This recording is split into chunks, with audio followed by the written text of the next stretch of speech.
Pois é. Bom,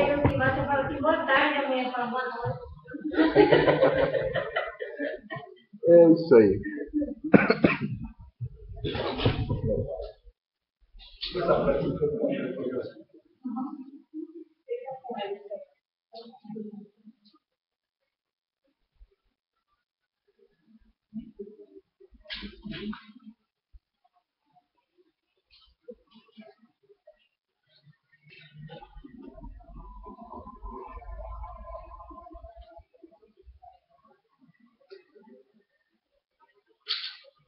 Bom, esse é o tema da aula de hoje. Boa noite, formalizando todo mundo. Quem não veio, chegou depois eu também falei boa noite, boa noite. A gente vai falar aqui sobre o senhor Leon Trotsky, né? O texto dele é um texto chamado História, Objetividade, né? Se fosse traduzir ao pé da letra. Mas a tradução livre, né, para poder dar um maior entendimento do que o texto está dizendo, ficou o que é objetividade histórica, né? No texto original, escrito e publicado em língua inglesa, não é bem esse nome, mas é o mesmo sentido, né? Eu deixei lá o texto no Xerox e descobri agora há pouco que tem que ligar para o Xerox avisando que mandou o e-mail para ele descer aqui, senão fica só lá em cima. Lá em cima, imagina que seja unidade ou outra lá fora do campus, descer é aqui dentro, né? Então, sei que muitas pessoas não pegaram fisicamente no Xerox, né, o texto. Mas então, o texto, primeiro assim, quando se fala Levi Davidonovich, as pessoas não sabem o que é isso, né? Esse é o nome mesmo do Trotsky, né? Levi Davidonovich. E popularmente é chamado de Leon Trotsky. Esse autor, ele perpassa o universo acadêmico, ele influencia também as ciências humanas, certamente, mas é evidente, não é o caso da nossa disciplina, mas certamente ele entra de forma marginal na universidade. Da mesma forma o Lenin, né, entra de forma marginal na universidade, porque são autores que incomodam, incomodam demais. Marx tem que entrar pela porta da frente, porque Marx ajuda a criar a porta, né, das ciências humanas do século XX. Então não tem como fugir do Marx. Agora esses autores, quanto mais máximo puder fugir, vão fugir, né? Pelo menos é o que diz o senso geral, ou ainda senso comum, né? Pois bem, então eu quero fazer primeiro algumas considerações de onde está publicado esse texto, né? É um jornal, é um texto de jornal, né? O jornal se chama The Militant, ou Militante, para os mais próximos, né? E esse jornal é um jornal publicado nos Estados Unidos, nos anos 30, né, até um pouco antes dos anos 30, que tem uma função de socializar uma análise crítica da sociedade, da qual certamente eu não se faço, até hoje. Então, o The Militant tem uma tiragem pequena, né? Eu não sei, infelizmente, se sendo honesto com vocês, eu não sei falar a tiragem, certamente é uma tiragem, no máximo, talvez de 2.000, não passa de 1.000 cópias, talvez, né? É uma tiragem pequena, é um jornal que ficou emblemático quanto documento histórico, e é assim que eu estou tratando ele aqui na sala de aula, é um documento histórico, isso, uma fonte histórica, os jornais são fontes históricas importantes, né? E que em um dado momento tem um texto aí do Trotsky. Ele publicou N textos, né, no The Militant, né? E é um jornal da esquerda trotskista nos Estados Unidos até hoje. E acho que é interessante lembrar um pouco, porque esse jornal, ele existe até hoje, e o Partido Trotskista existe até hoje nos Estados Unidos. Embora exista uma ignorância tremenda em relação à organização partidária dos Estados Unidos, a ponto de afirmarmos, em toda a voz categorial, de que existem apenas 2 partidos políticos nos Estados Unidos, que é uma aberração de ignorância, uma afirmação dessa, né? E uma prova empírica do que eu estou falando, né, é a recente eleição da primeira vereadora trotskista, né, em Nova York, né, do partido trotskista, desse mesmo jornal, né, que não é nem republicano nem democrata, né, é do Partido dos Trabalhadores Norte-Americanos, né. Muito bem, não tem nada a ver com o PT. Pois bem, então acho que isso é importante. Agora vamos contextualizar o autor, aqui nos anos de 1933, né. Em junho de 1933 ele escreve esse artigo respondendo a alguém. Nos anos 30, no início dos anos 30, o Trotsky escreveu um livro chamado A História da Revolução Russa. né? E esse livro vai ser rebatido no universo acadêmico, sobretudo nos veículos de comunicação em massa do imperialismo, né? Imperialismo aqui, enquanto categoria geopolítica de classificação das grandes potências que usam das armas para impor a sua política e a sua economia. Imperium, do latim, em português, império, né? Imperialismo, poder através das armas, significa imperium. Então o que acontece? Sei lá, só para citar alguns nomes, The Guardian, Times, né? Times que eu falo é revista, Times Magazine. Né? São veículos de comunicação, Le Figaro, na França, El País, né, na Espanha, são jornais de grande circulação, né, e de referência internacional. São jornais que estão fazendo resenhas críticas a respeito do primeiro livro que vai contar sobre a história da Revolução Russa. Olha lá, não vamos esquecer que a Revolução Russa fora em 1917, pelo menos o epifenômeno é em 1917, e eu estou falando de 1930, se escreve logo um livro. É uma história do tempo presente, de uma certa forma. Né? As pessoas estão vivas. A Rússia ainda está tentando tocar, né, um projeto socialista. As coisas estão acontecendo. Né? E os críticos, perdão, e as pessoas preocupadas com esse novo projeto, de um novo ser, de um novo homem, que não é pouca coisa, assim como não foi pouca coisa os burgueses proporem um novo homem, o homem capitalista diante do homem medieval, não é pouca coisa isso. Existiam muitos oponentes que ficavam preocupados, né, com os desdobramentos da Revolução Russa. Escrever uma história da Revolução Russa seria extremamente tenso, ainda mais escrita por esse autor, que é o Trotsky, o Levi.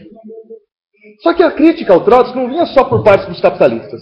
A crítica ao Trotsky vinha com força, com muita força, por parte do governo soviético. Vou chamar aqui, como o texto coloca, os stalinistas. Né?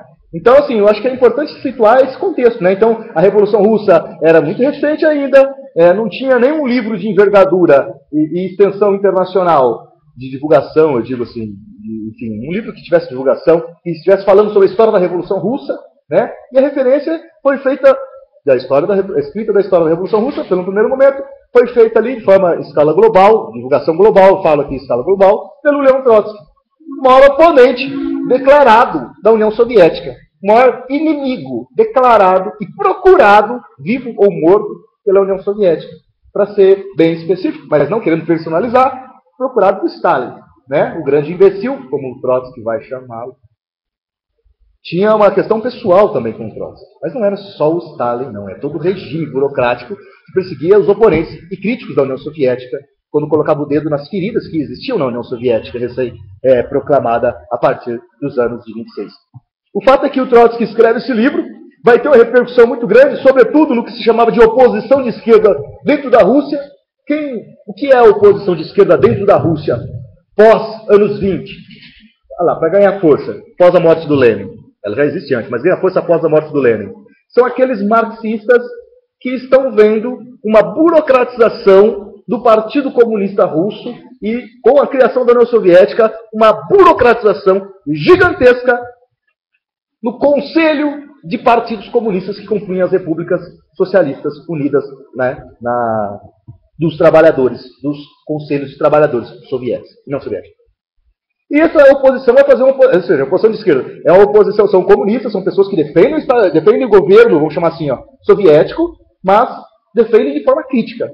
É um apoio crítico, vamos chamar assim. Hoje ganhou um tom de eufemismo quando fala essa expressão, apoio crítico, né? Não, lá assim, era apoio porque era melhor aquilo que existia, mesmo com aqueles problemas, do que voltar ao czarismo, ou ainda aderir literalmente à economia de mercado declaradamente, como ocorreu declaradamente nos anos 90. Então vamos fazer uma oposição de esquerda. E essa oposição de esquerda batia forte, galera. Batia forte. Um grupo de intelectuais do partido vão desenvolver planos econômicos, que vão ser chamados de planos quinquenais.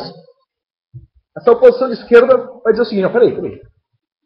Quem são essas pessoas que pensaram? Não, é um grupo aqui de intelectuais que pensaram um modelo econômico, assim, um plano econômico para o desenvolvimento e industrialização da Rússia, o primeiro plano quinquenal. Né? A oposição de esquerda fala, não, peraí, isso aí tem que passar pelos conselhos. Conselhos, pessoal, é a base. É o povão. É a massa reunida nos seus aspas.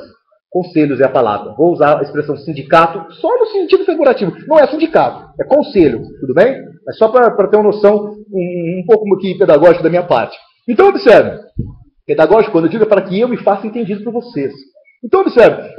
Os conselhos têm que decidir isso aí. Isso aí tem que ser deliberado nos soviéticos. E não no alto escalão dos intelectuais que manjam de economia política e que manjam, sim, de certa forma, de marxismo, dentro do partido. Né? Isso aí já é uma expressão da burocratização. Então, eu estou querendo dizer aqui, rapidinho, um grupo de pessoas que vão se titular oposição de esquerda, ok? Entre eles, Leon Trotsky, que vão pegar pesado na crítica do que estava acontecendo na União Soviética. Sobretudo a essa elitização, a essa burocratização, a esse economicismo, e evidentemente, quando eu falo burocratização, estou englobando tudo isso que eu acabei de dizer. Né? E um distanciamento gigantesco da proposta de que os comissários do povo, seja para a cultura, para as relações internacionais, fossem pessoas escolhidas pelo próprio povo trabalhador, pelo próprio soviético. Né? Isso já não estava mais acontecendo. E isso Lenin também já viu acontecendo antes de morrer. Né? É que após a morte do Lenin a situação vai ficar mais complicada. Não que Lenin tinha um cajado de Moisés e falava direto com Marx. Não se trata disso. É que o peso da direção do Lenin certamente, né, é elevado. É uma massa atômica realmente elevada. E não dava para os burocratas do partido, que já existia antes de 1924, né, colocarem as mangas, como é que fala? Enfim, lançarem os seus braços aonde desejavam, né, que é o Estado soviético e a consecutiva, só depois saberíamos, degeneração do Estado socialista. Então, o Trotsky está dentro desse contexto. Ele apoia, ou seja, só para você ter noção, vou adiantar um pouco os dados. Né, a oposição de esquerda, a velha guarda bolchevique, todos, olha os meus lados, leiam os meus lados, todos serão mortos, a maioria são assassinados e alguns vão morrer de morte, aspas, natural. Né? Todos morrem. Todos morrem. Todos os dirigentes da oposição de esquerda dentro da União Soviética serão mortos. Muito bem. Trotsky está dentro desse contexto.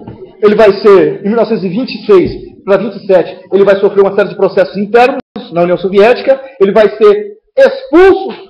Ele vai receber uma prisão. Já está preso. Depois ele vai ser expulso da União Soviética. Expulso de qualquer participação de trânsito físico em qualquer das repúblicas que vão ser desenvolvidas depois dos anos 26 e literalmente vai buscar auxílio em Genebra, França, Londres e, por final das contas, no México. Né? Isso já nos anos de 1940. Né? Então, só para fazer um panorama, para a gente pensar um pouquinho na totalidade histórica quando eu falar desse texto aqui, e cada sílaba que estiver aqui escrita, traduzida, né, deve ser entendida dentro desse contexto histórico, minimamente que eu estou apresentando, enquanto panorama de apontamento histórico. Tudo bem, Sala? Podemos continuar? Então, observa. O Trotsky, então, escreveu, né, no início dos anos 30, a história da Revolução Russa.